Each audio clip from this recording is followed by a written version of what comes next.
اعوذ باللہ من الشیطان الرجیم بسم اللہ الرحمن الرحیم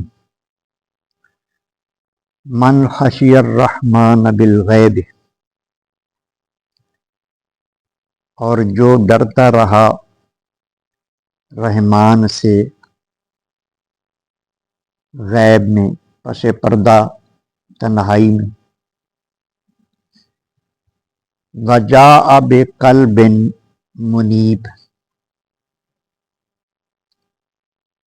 اور ایسا دل لے کر آیا جو یاد الہی کی طرف متوجہ تھا۔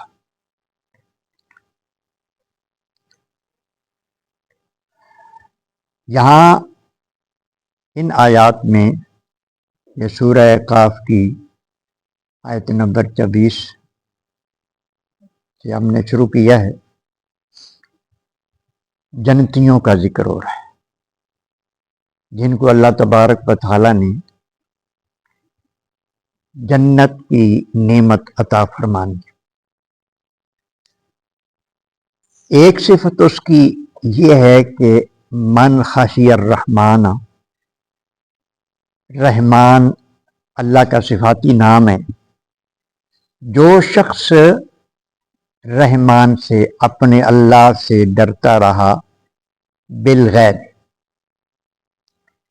ایسی جگہ جہاں اسے کوئی نہیں دیکھتا، اللہ تو ہر جگہ دیکھتا ہے، یعنی اگر اس کے نفس نے اسے ابھارا، اس کو برگلانے کی کوشش کی ہے کہ یہاں کوئی نہیں دیکھتا، تو اگر کچھ کرے گا تو کسی کو کیا پتہ چلے گا، تو وہ صاحب یقین تھا، اس نے یہ کہہ دیا کہ وہ جو حساب لینے والا ہے وہ تو مجھے دیکھ رہا ہے۔ تو اس تصور کی وجہ سے، اس کی طاقت سے وہ گناہ سے بچ گیا۔ وجاء بقلب منیب، اور اللہ کی بارگاہ میں وہ ایسا دل لے کے آیا جو ہر وقت اللہ کی یاد کی طرف متوجہ ہے۔ قلب سلیم کہتے ہیں ایسا دل جو ہر وقت اللہ کی طرف رجوع کرنے والا، اللہ کی یاد میں ہر وقت رہتا ہو۔ تو ذکر قلبی کی پریکٹس کی جاتی ہے یہ نعمت حاصل کرنے کے لیے کہ دل ذاکر ہو جائے، دل خود بخود ذکر کرے، اللہ کی یاد میں مگن رہے۔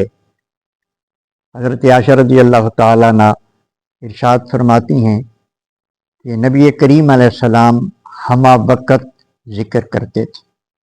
حضرت عبداللہ ابن عباس ان کے ان لفظوں کی تشریح فرماتے ہیں کہ ذکر جو حضور فرماتے تھے، ہمہ وقت ذکر صرف ذکر قلبی ہو سکتا ہے کہ دل کو ہر وقت ذکر پہ لگائے رکھے۔ تو کوشش کرنے سے اور کسی استاد کی پھر توجہ سے یہ چیز بھی حاصل ہو جاتی ہے، تو وہ قلب منیب ہوتا ہے جو ہر وقت اللہ کی یاد میں مگن رہے۔ ادخلوها بسلام، اللہ تبارک و تعالیٰ فرما رہا ہے کہ ان سے کہا جائے گا کہ داخل ہو جاؤ سلامتی کے ساتھ۔ کس چیز میں داخل ہو جاؤ؟ جنت میں۔ اللہ سے ڈرنے والا بندہ، دل جس کا ذاکر ہے، اللہ کی یاد میں مگن ہے، ان لوگوں سے کہا جائے گا کہ ادخلوها بسلام۔ یہ بھی ارشاد فرمایا گیا ہے کہ انہیں حکم ہوگا اللہ کی طرف سے کہ سلامتی کے ساتھ داخل ہو جاؤ۔ اور یہ بھی ہے کہ جب بندے جنت میں داخل ہو گئے تو فرشتے ان کو سلامی دیں گے، قطار در قطار فرشتے ان کا استقبال کریں گے۔ ذالک یوم الخلود، یہ ہمیشگی کا دن ہے۔ مطلب یہ ہے کہ آج تم جنت میں داخل ہو گئے ہو، تو اب جو تمہارا داخلہ ہوا ہے یہ ہمیشہ کے لیے ہو گیا ہے۔ نبی کریم علیہ الصلوۃ والسلام نے ارشاد فرمایا جب جنتی جنت میں داخل ہو جائیں گے، دوزخی دوزخ میں داخل ہو جائیں گے، تو جنتیوں سے یہ کہا جائے گا کہ اب تم ہمیشہ یہیں رہو گے، یہاں سے نکلو گے نہیں. جو جنت میں داخل ہو گیا وہ جنت سے نہیں نکلے گا، پھر وہ ہمیشہ وہیں رہے گا. اور دوزخیوں سے بھی یہ کہا جائے گا کہ جہاں تم داخل ہو گے ہمیشہ یہی رہنا ہے. لیکن یہ الفاظ کافروں کے لیے ہوں گے. جو مسلمان گناہ گار دوزخ میں جائے گا وہ اپنی سزا بھگت کے پھر اللہ تعالیٰ اس کو معافی عطا فرمائے گا، وہ پھر دوزخ سے نکلے گا. اہل ایمان کے لیے اللہ تبارک و تعالیٰ کا یہ قانون ہے. اور اس کے بعد ارشاد فرمایا لہم ما یشاؤون فیہا، اور اس میں ہر وہ چیز ہوگی جو وہ چاہیں گے. جنت میں ہر وہ چیز ہوگی جو بندہ چاہے گا. جو بندے کے دل میں خواہش پیدا ہوگی وہ ہر حال میں پوری ہوگی. دنیا میں کوئی خواہش پوری ہوتی ہے، کوئی نہیں ہوتی، لیکن وہاں اللہ کا یہ کرم ہوگا. بلکہ اللہ پاک نے ارشاد فرمایا کہ اس میں ہر وہ چیز جو وہ چاہے گا وَلَدَيْنَا مزید، اور ہماری بارگاہ میں اس سے بھی زیادہ اس کے لیے ہے. حدیث پاک میں یہ بھی آتا ہے کہ اللہ تبارک و تعالی فرمائے گا کہ تم جو تمہارا دل چاہتا ہے اس کی خواہش کرو اپنے دل میں. اللہ کا حکم ہو جائے گا، بندے جو جنتی ہیں وہ خواہش کریں گے، اللہ وہ سب کچھ عطا فرما دے گا اور اس سے اتنا اور عطا فرمائے گا.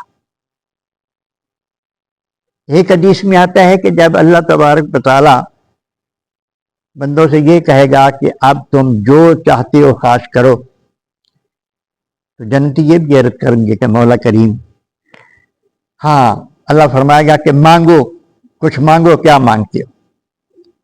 تو جنتی عرض کریں گے کہ مولا کریم، یہ جو تیرا لطف و کرم ہے، تو نے ہمیں جنت میں داخل کر دیا، یہ احسان ہی تیرا بھول نہیں سکتے. ہمارے پاس کیا تھا؟ ہم تو سمجھتے ہیں کہ ہمارے پاس کچھ بھی نہیں تھا، یہ تو تیرا کرم ہوا ہے ہم جنت میں داخل ہوئے.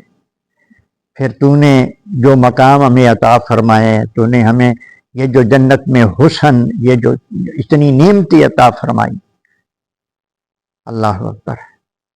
تو اللہ تبارک و تعالی، نبی کریم علیہ السلام نے ارشاد فرمایا کہ اللہ تبارک و تعالی وہ جو اللہ کے حسن مطلق کے سامنے اور بندوں کے درمیان حجاب ہیں وہ حجاب ہٹا دے گا.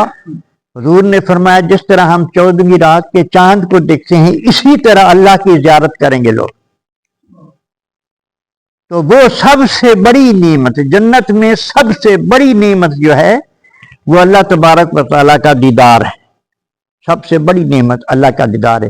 حدیث پاک میں یہ بھی آتا ہے نا، شہید سے پوچھا جاتا ہے، اللہ پوچھتا ہے بتا میری جنت میں، شہید مرتے ہی جنت میں آ جاتا ہے، جنت میں داخل ہو جاتا ہے.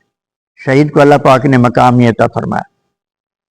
جنت میں مزہ آیا، شہید سے پوچھا جاتا ہے یا اللہ بہت مزہ آیا، اس کے علاوہ بھی کوئی خواہش ہے؟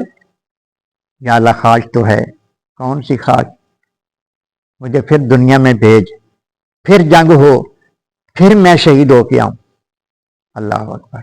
جنت میں مزہ نہیں آیا؟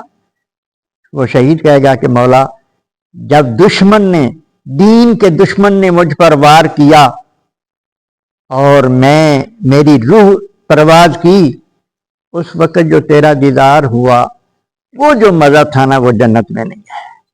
تو میں چاہتا ہوں کہ تیرے دیدار کا مزہ مجھے پھر حاصل ہو، بار بار شہادت ہو میری.